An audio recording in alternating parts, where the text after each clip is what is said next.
What's up, YouTube? On this episode of Coddiwomple Overland, we're going to be hanging out with an incredible dog sled team and exploring the Kenai Peninsula.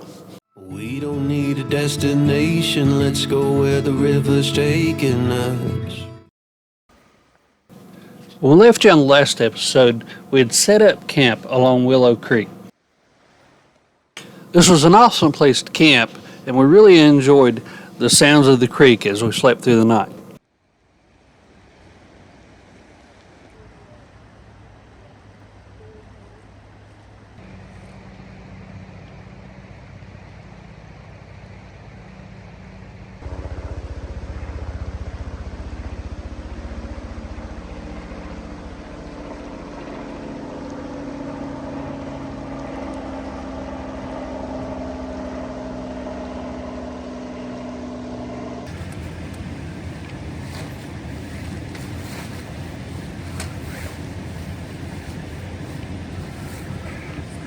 Exactly what I did. It made me look like a fool, but we got it. After Justin got the outhouse figured out and put away, it was time to get on the road. We had big plans for this morning. As we left camp, we got lucky once again and were able to see the top of Denali.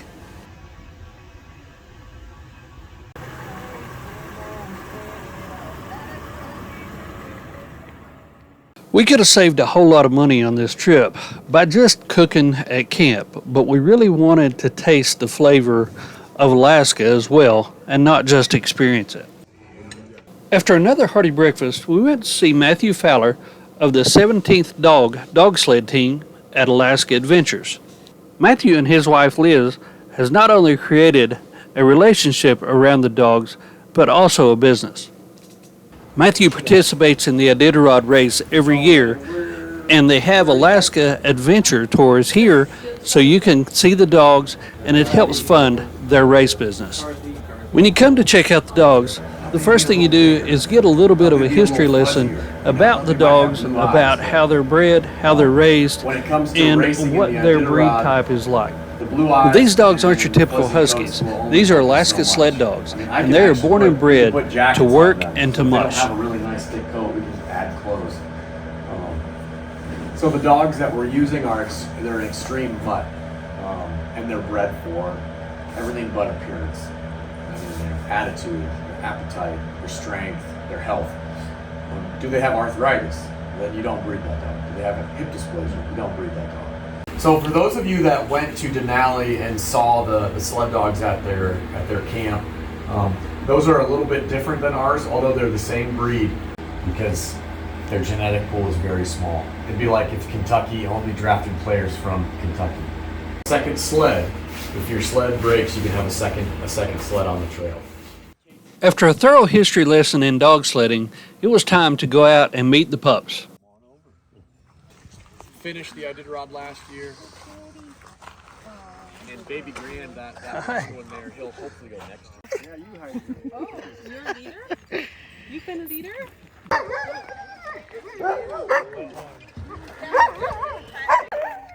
Hi, pretty one. What you doing? What's going on, man?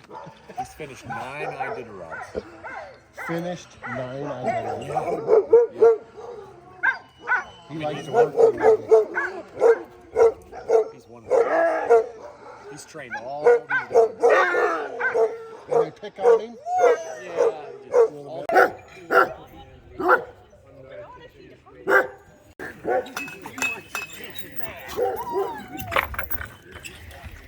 Hi. Hi.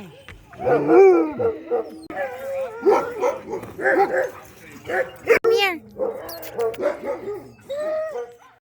We had scheduled our tour a little bit too late to be able to get a ride on the training mushers, but we did get to watch them hook it up, and that's when the dogs really got excited. There was another group that was getting ready to take off on one of the training rides.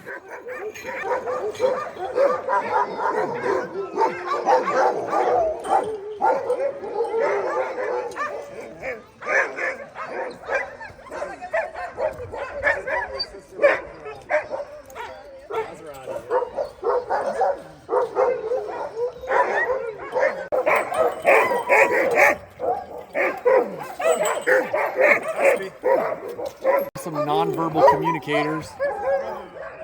So just a simple, you know, action of doing something, then they already know what's happening. Sonic and McLaren. Sonic! Funny how you can remember who they are just looking at them. You actually have kids.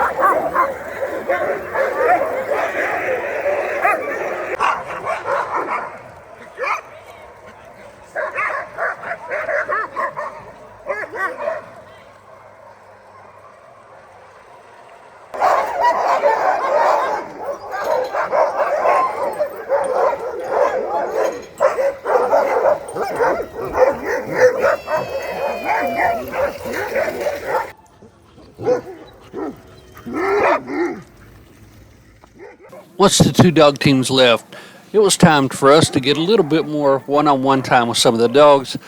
And Matthew also showed us a little bit more around the complex and some more history. They won't run off, no. Only once in a while, if I haven't, you know, I mean, you know, they're dogs, so I'm changing a few things that fit my style more. But I mean, was there a lot of people sick and that kind of thing?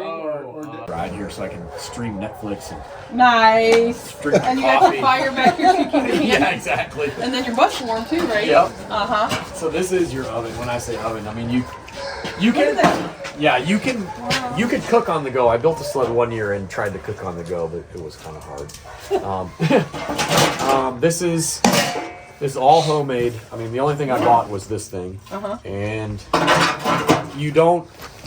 Okay, they provide you with the heat, so you can pour that in here, and this is what burns. It'll burn for about 10 or 15 minutes, and it's temperature sensitive, so it burns very slow.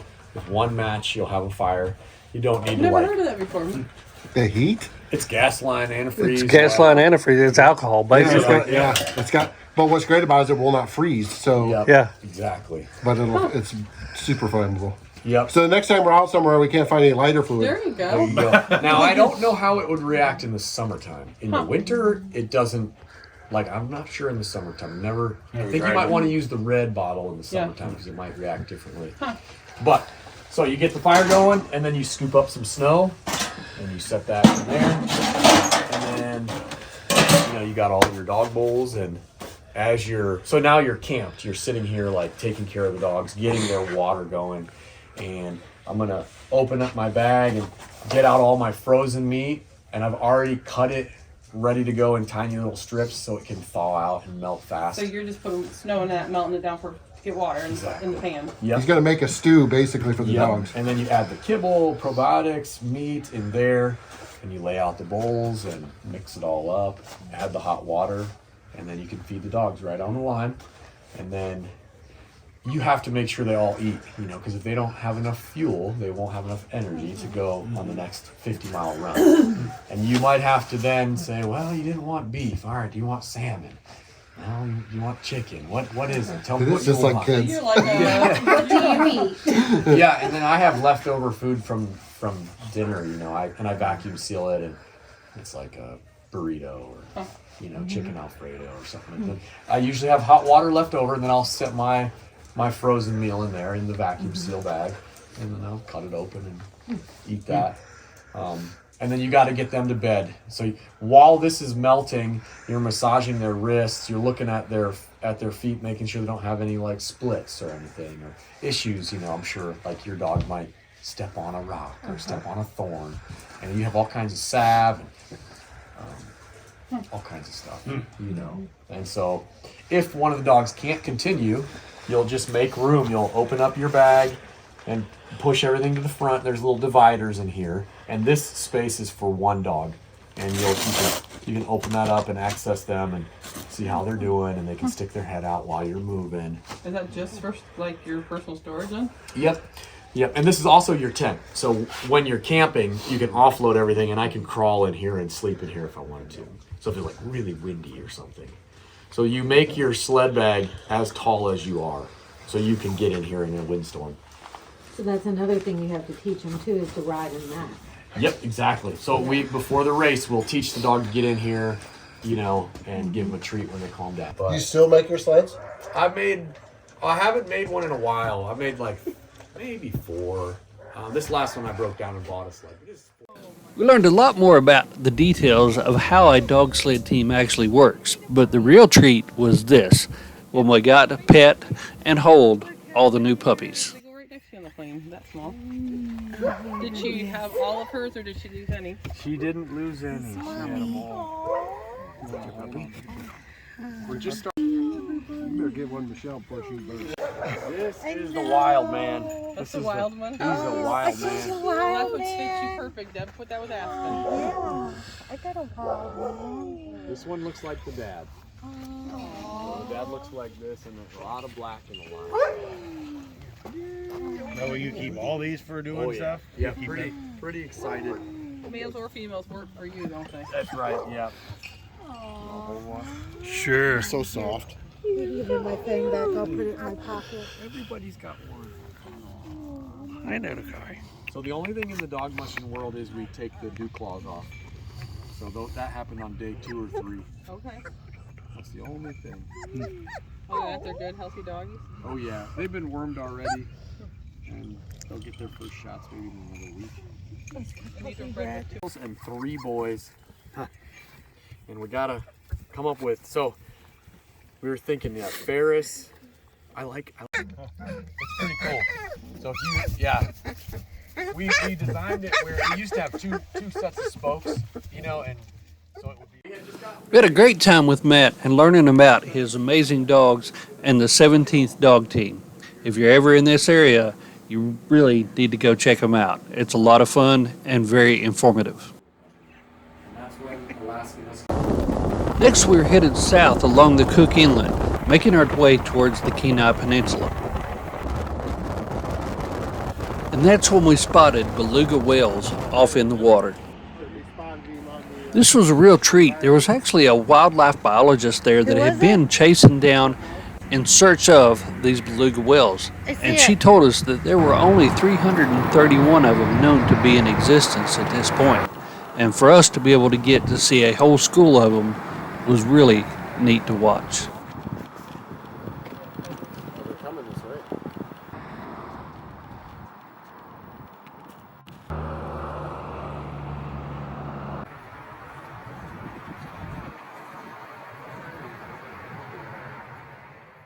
After leaving Cook Inlet, we followed along the beautiful waters of the Kenai River, making our way on towards the end of the Kenai Peninsula.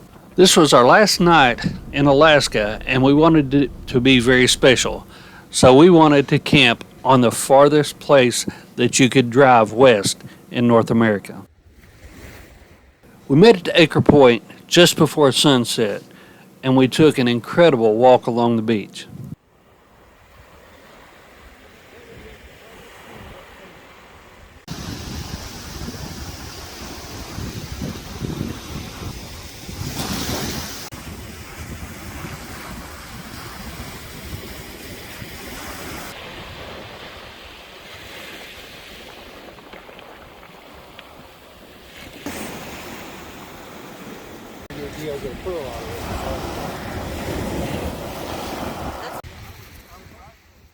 I mean, it was cool enough to be able to drive to the farthest place we could in North America, but to be able to see an active volcano off in the distance was something else. A walk on the beach and a campfire is the perfect way to end our last night here in Alaska. I forgot to tell her, or to tell you in the restaurant, so that's why when we got in the car, I said, we just call her.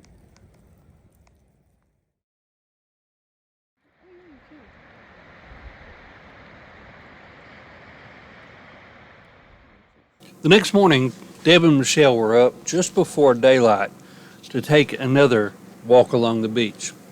This time they were hoping to find more treasure than they did last night.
Right after the stroll on the beach, we packed up pretty quick. We had one more stop that we wanted to make before we finished our trip here in Alaska. We wanted to go to Homer. But first we stopped to read a little bit of the history about Anchor Point.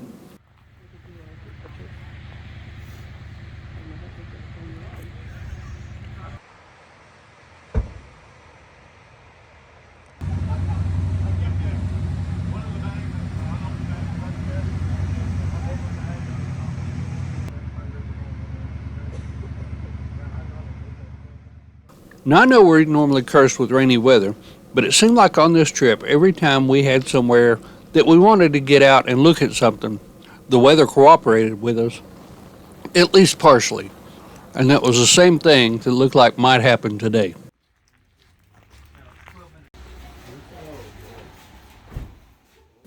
And today was no different than any other day. We had to find some local flavor to try out. This happened to be an incredible coffee shop and pastry place. Have those little hardboard things if that's what happened.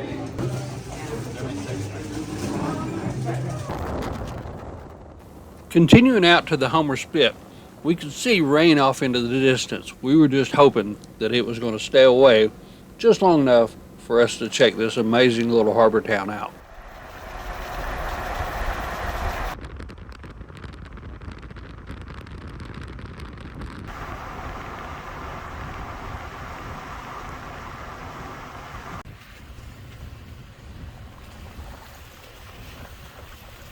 This place was full of shops where you could get all kinds of different foods, you could get whatever kind of souvenirs you wanted, and you could even book tours into Ketchimak Bay.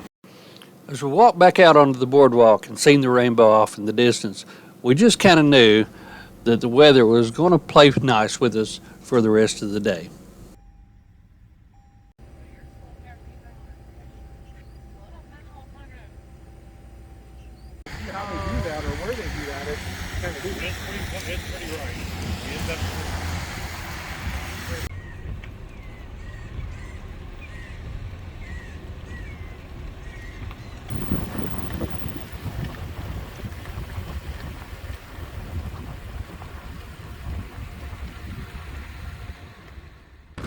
We thoroughly enjoyed our time at Homer, but it was now time to start making our way back towards Anchorage.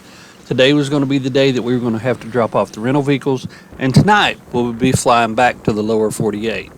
This has been a truly exceptional trip, but we had been missing that one thing, the elusive moose. And on the way back, we were so fortunate to find this one beside the road eating.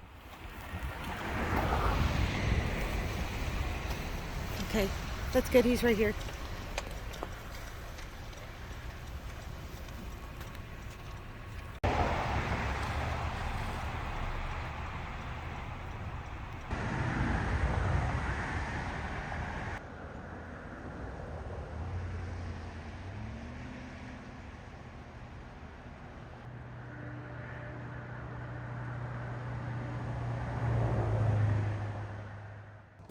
Seeing the moose made our trip complete.